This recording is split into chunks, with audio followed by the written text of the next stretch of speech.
आपके सामने क्या हुआ? वारदात हमारे यही सामने हुआ कि उनको मतलब 3 लोग पकड़े थे, जिनका मर्डर हुआ है उनको पकड़े थे, उनकी माँ को पकड़े थे। उनकी माँ को ढकेल दिया, माँ गिर गई। और जब हम रोकने लगे कि क्यों मार रहे हो, हनुमान बोले कि इनको मार दो, तुरंत मारो कि मर जाए, बचे ना। उनका बहनोई जो है वो गोली निकाल कर दिया, इतना गोली लिए था, कमर में बांधे था, इतना गोली लिए था, वही गोली निकाल कर दिया, बोला कि इसको मार दे, मर जाए, बचे ना। और जब हम बोले कि क्यों मार रहे हो, क्यों मार रहे हो, इतने में वो गए मादर चौथ, इसको भी मारो, ज़्यादा बोलती है।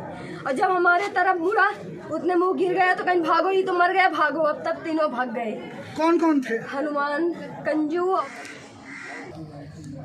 चलो ठीक है। सही बता रहे, अच्छा शादी बैठी।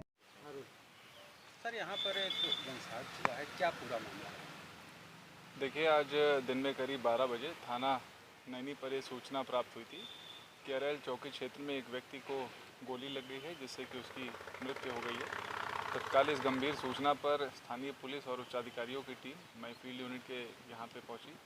प्रारंभिक जो जांच पड़ताल हुई है उसमें ये निकला है कि एक व्यक्ति आशीष उर्फ बबुआ तिवारी, इनके ही घर के बगल के रहने वाले पड़ोसी के द्वारा आज अपने लाइसेंसी असलहे से गोली मार दी गई, जिसमें एक व्यक्ति की मौके पर ही मृत्यु हो गई तथा एक व्यक्ति को जो गन शॉट थी उसे तत्काल एसआरएन में इलाज के लिए भेजा गया है।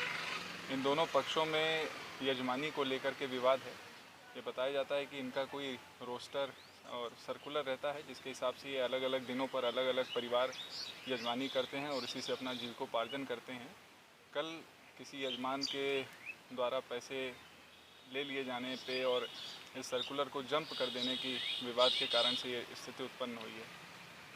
सर ये जो पीड़ित है ये कह रहा है कि लगातार मैं अपनी जान माल की खतरे की पुलिस से शिकायत करता रहा, लेकिन पुलिस ने नहीं सुनी। अगर पुलिस ने सुनी होती तो ये वारदात हुई। जी, जो पीड़ित पक्ष है उनसे हम लोगों ने भी बात की है और उन्होंने बताया है कि कल शाम को ही इन्होंने ये स्थानीय चौकी पर एक लिखित एप्लीकेशन दी थी। प्रथम दृष्टया ऐसा प्रतीत हो रहा है कि जो संबंधित चौकी इंचार्ज हैं वो मौके पर नहीं आए और यदि आके यहाँ पे इन दोनों पक्षों से वार्ता की गई होती तो ज़रूर इसका कुछ रास्ता निकाला जा सकता था।